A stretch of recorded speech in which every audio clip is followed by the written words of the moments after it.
Hey, travelers. Troy's back with us this week. How about that? Yeah. And just in time, too. Yeah, I hear we have some fall beers to do. Well, yeah, I'd been complaining about Oktoberfest being out since July. And finally, I just succumbed to... I may as well just start drinking it. Succumb to that sweet, malty Yeah, elixir. and I like Oktoberfest beers anyway. Yeah. So I don't like all of them, No. but I like many of them. And pumpkin beers, of course, are my jam. I love pumpkin beers. Yeah, That's a me controversial sentence, too.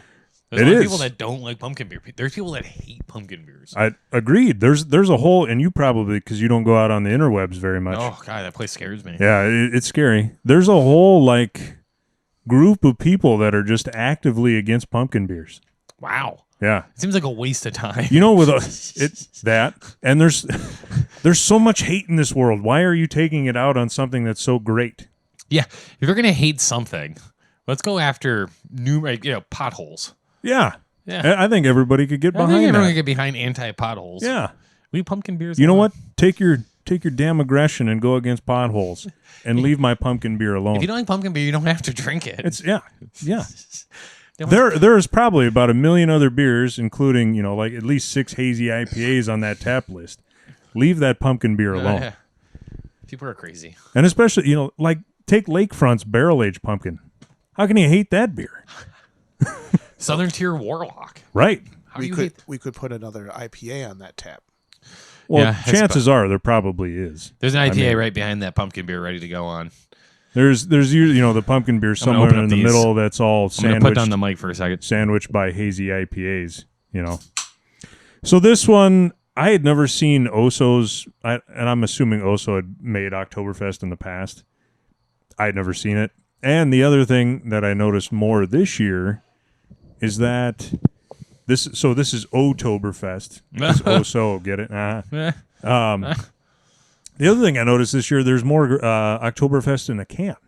And I know more breweries are going to cans anyway, but... Yeah, the old Oktoberfest of theirs came in a bottle and had this gal on the back of the can, was like front and center on the can packaging, and very bright, obnoxious colors. So this is definitely a better move. Yeah. You don't really get that heavy maltiness that you get from a lot of other Oktoberfests. I mean, we should probably start off with the history of Oktoberfest, and if you Wikipedia this, I might be off a little bit, but roughly the 17th century, German royalty wedding in Bavaria. They had a big party, and it was in September, the last weekend of September. Right. It was a very successful party. Everyone had a great time. The entire village/city was invited.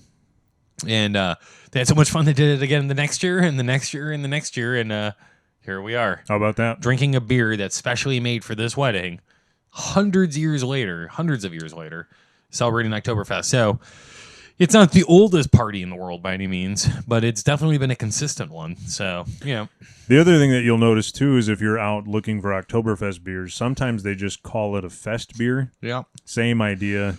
Martzen style, usually if you just find a Martzen. Yeah.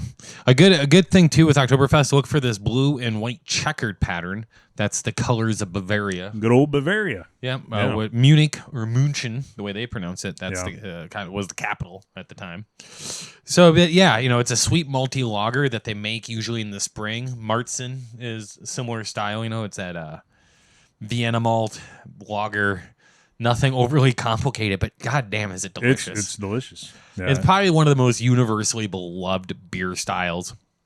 I say Oktoberfest that's what I like about Oktoberfest, is that you can get non-beer people to get really excited about it, and beer nerds also can get excited about an Oktoberfest beer. Right. So it's kind of the one style that really brings everyone together, and everyone likes to drink at a party outside in the fall. So, The one thing I notice about this beer, though, it's a little more watered down than, I guess, the Oktoberfest that I'm used to. Yeah, see, Oktoberfest or Fest beer in Germany are quite lighter than most American offerings of that. But, anything in America, we're like, wow, this is good. I wonder what happens if I added more.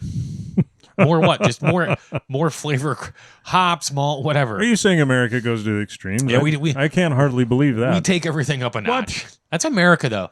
It's America. like I feel like like the Brits are like, oh, Germany's like, oh, we took it up to a 10, and we're like, oh, I'm gonna take it to 11. That's what we did. Or maybe 20. Pumpkin spice Oktoberfest. Oh, I'm sure that's been done at least once. It probably has been done, but somebody got very angry about it. No, imagine that hate mail. Oh, it we'll get to it. I'll get to it when we get to the pumpkin beer, but there's just so much hate around pumpkin so beers. crazy. I just don't understand it. I don't understand it. If you want to hate pickle beer, I love pickle beer, but if you want to hate it, I get it. I understand it. If you want to hate jalapeno beer, I'll be right behind you. Yeah, I'll hate it with you. I don't know if there's a beer style I hate, because if I'm going to hate something or be truly angry about it, it's got to take a lot. Yeah, it's like, where's the pedophile at? Like I'm angry at that guy. Yeah.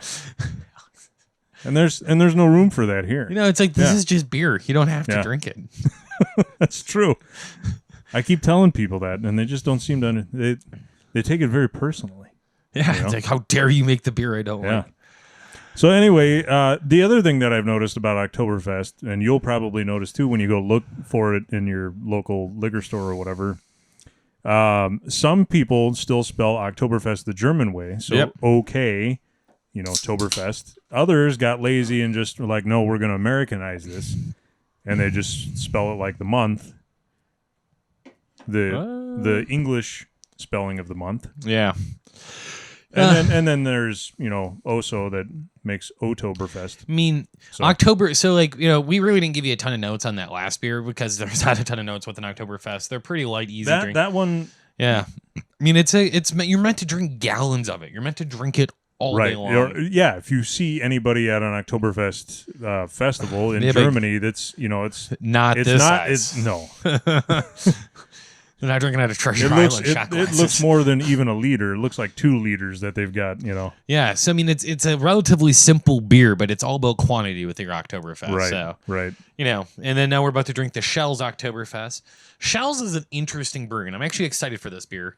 They're the second longest family-owned brewery operating in the country, Yuengling being the longest.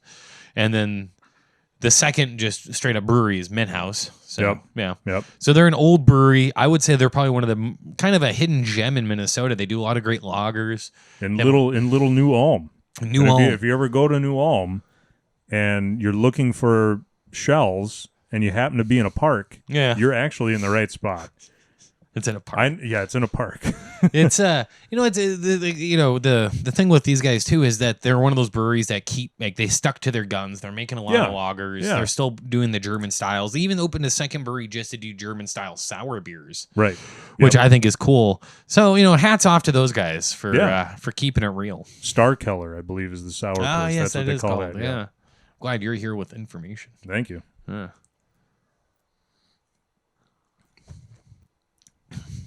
I would say this one's more authentic. You get a little more of that breadiness, a little more malty, a little bit more, not thick, a little drier, a little lighter in the body. I would say the other one had a bit more of that malt sweetness, kind of like peak in it. This one you could definitely drink a ton of. Oh yeah. Yeah, that's good. I mean, it's once again not overly complicated beer here. It's Oktoberfest aren't, and if you get one, and I've had bad. Just like any other beer style, you've had, ones that you don't particularly like. There's a plethora of options out there. Right. And there are some that just don't have it down. Everything they make is bad. But these two, I could easily drink more than one. I'd be happy to drink one of these all day. Makes me kind of just want to go to a park somewhere and just binge drink. Yeah. Yeah. You bet. Oh, Wisconsin, man. Born and raised. Anyway, drink responsibly. Drink Wisconsinably, I think is what. So you'll know Kentucky usually for their barrel aged beers. Yeah, Kentucky's another fun brewery that I like to talk about. The actual mother company's name was like Alltech, which was a terrible name. Yeah, but I think they switched it now to Lexington Distilling and Brewing, which makes more sense. Anyways, they don't even have it on the front that anymore. was just like a parent company. It used to say Alltech. Did it? Yeah. It was a good move to get rid of that. Yeah, that's a terrible name. Yeah. But so Lexington Distilling and Brewing makes both spirits and beer. Right. But they did a great job of combining the two, and all of their, I shouldn't say all of them, but a vast majority of their beers are pre-barrel or barrel-aged beers. And I would say as far as just daily drinking barrel-aged beers, they might make the best. Like Kentucky Bourbon Ale for the price, daily drinking beer. It's really good. Comes in a can now. Yeah. Yeah. So this is their pumpkin barrel aged. Is it pumpkin barrel aged? Do we know what it's barreled? I've not had a ton of their spirits, but I just drank some of their special reserve whiskey the other day, and it was fantastic. Bourbon barrels. Bourbon barrels. Yeah. I'm excited for this one. Oh yeah. I've never had this one. I haven't had the other two either. I'd have to check my Untappd. I can't remember.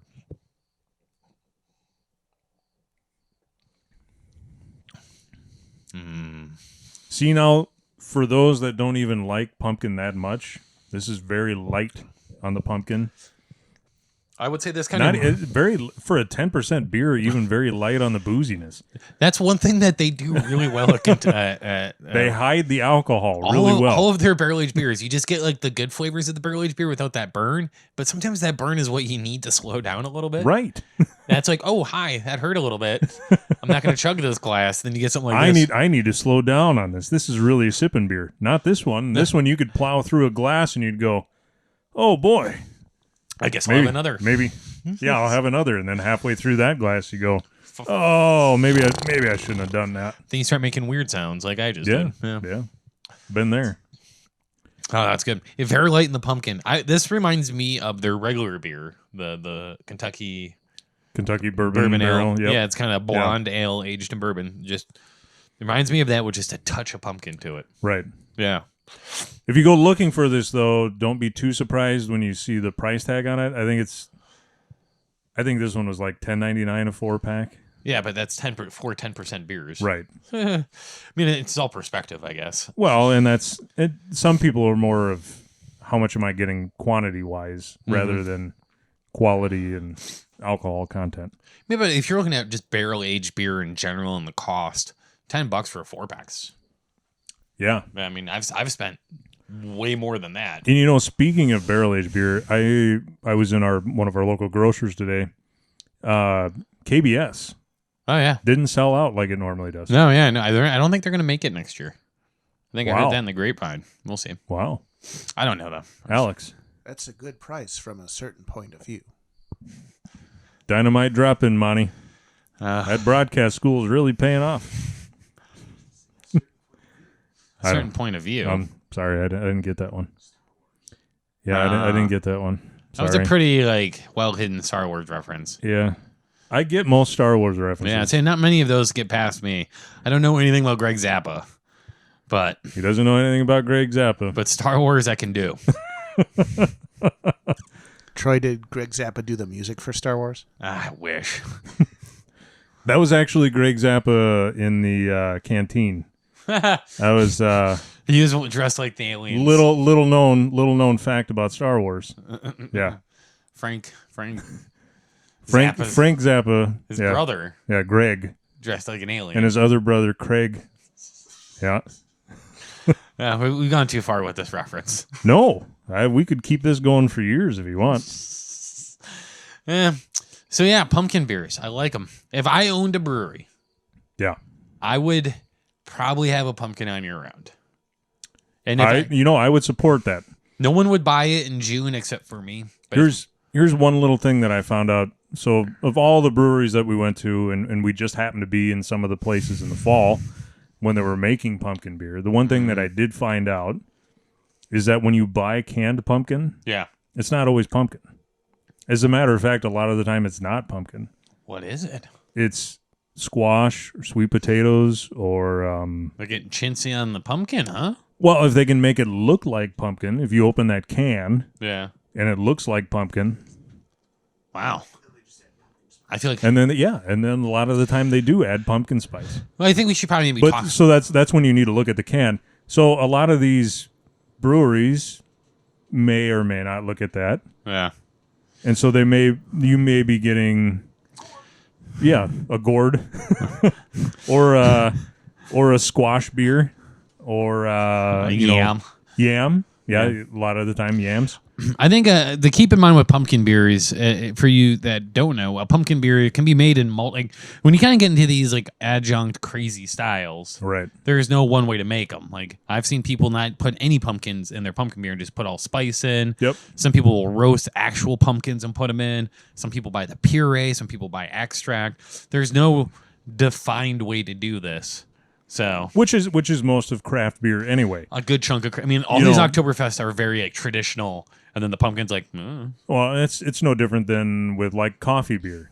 Some of them teabag the coffee in there. Others, I don't know why that was funny, but it was. That's because you envisioned the teabagging the coffee in there. I don't know what I envisioned. I know exactly what you envisioned. So is there a best practice, or is it just kind of however the final product turns out? Yeah, I mean, pumpkin, and like, if you're using real pumpkins, like I've heard breweries do, like guys have spent hours carving pumpkins out, like digging them out and roasting it. I mean, me and my father-in-law has even homebrewed several pumpkins, and he's tried multiple tactics. And I think at the end of the day, the most the thing that you can add to pumpkin beer that add you the most flavor is just the spice. Yeah. Yeah, most people are in it for the spice. No one actually gives a crap about the gourd. Gourd? And the last thing you want to see is pieces of pumpkin floating in your beer. Yeah. So there was a brewery back in the Pittsburgh area. They used to put a cinnamon sugar rim on the glass. Yeah. What a great idea for a pumpkin beer. Right. Made it like pumpkin pie. Like Pitchfork does the sugar and cinnamon rim for their French toast. Oh, yeah, exactly. Yeah, people love that. Yeah, stuff like that's always fun. And like, being that it isn't, such a hard-laid style, we can have fun with it. Yeah. Because at the end of the day, beer should be fun. If, fall beers, when you're thinking fall, you're thinking campfires too. So if I can find a s'mores beer, I'll bring that in. And I know there's a few places over in the Twin Cities that make them, but Southern Tier makes ones there too. again, s'mores. There's a whole sect of people that just hate s'mores beer. Really? Yeah. If you hate if you hate pumpkin beers, do not comment. But like take your silent rage to yourself. I mean, comment all you want, but when we tear you a new one in the comment section, that's it's just, and it'll be me. There's a lot of different beer styles that we probably should bring down before we bring down pumpkin, because that's like one of those truly American beer styles. I think like Dogfish Head and one other brewery were the first two to make a pumpkin beer. Yeah, so that's like a really American style beer. And that's the other, like Dogfish Head. I've never seen anybody comment about I hate Dogfish Head. So I think they've kind of let Dogfish Head just kind of go by the wayside with their pumpkin beer. Everybody else are like, I can't believe you made this. This is the worst beer ever. Yeah, I guess we should just make another. Can you just make another hazy double IPA? Put some Mosaic hops in it. Yeah, Mosaic, Citra, and what are those hops that I hate? Simcoe? No, the weird ones. Oh, Sriracha Ace. There you go, Sriracha Ace. You want to make Landon not drink your beer? Put Sriracha Ace in. Won't even try it. It's horrible. Yeah, that's just me hating Sriracha Ace out here by myself. It was a hop that a bunch of people thought it was going to be a thing, and then it never became a thing. I think there's still people using it, and I don't know why. I mean, I think maybe like a brewery will get like hey, we'll throw on the Sriracha Ace for $1. Don't do it. You're just like, wow. Don't do it. Just pass. Make a smash out of that. Put those in your bathtub and bathe in it if you want, but otherwise, just leave them out of your beer. Anyway, so that's gonna wrap it up pretty much for this week. Fest beers and pumpkin beers, and you never know what we'll have next week. So I'm sure there'll be something weird. Anyway, from all of us at Taproom Travelers, make sure you check us out on Facebook, Instagram, Twitter if you want, and then comment below and subscribe and like and all that stuff. We are well on our way to 1,000 subscribers, thanks to all of you out there. A lot of people watching us talk, which I find bizarre. Yes. Anyway, from all of us, we'll see you next week. Prost. Auf Wiedersehen. Hey everybody, thanks for watching. If you like what you saw, you can click down below where there's some more episodes for you to watch. And don't forget to like, comment, and subscribe on episodes that you do watch. We hope to see you next time.